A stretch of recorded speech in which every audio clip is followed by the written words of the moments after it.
আর কিছু পাখি এত বদমাশ ছিল যে অন্যদের খাবার চুরি করে নিত। এরকমই দুটো ঈগল ছিল।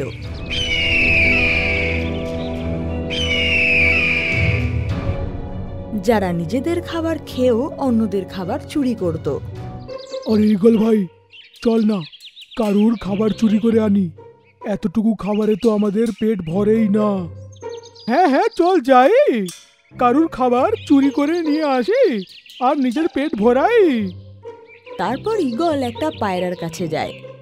আরে পায়রা ভাই, আমার দাদার শরীরটা খারাপ হয়ে গেছে আর ওকে ওষুধ খাওয়ার আগে কিছু খাবার খেতে হবে।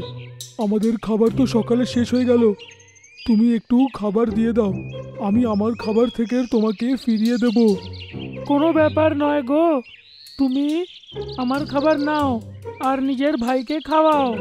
আরে বাহ, আমি কত সহজে একে বোকা বানিয়ে দিলাম, খুব মজা হবে। এখন আমি এই খাবারটা ভাইয়ের সাথে মিশে খাবো। ভাই এই দেখ, আমি ওই পায়রাটাকে কি সহজে বোকা বানিয়ে খাবার নিয়ে এলাম। এখন আমাদের দুজনের পেটটা ভরেই যাবে।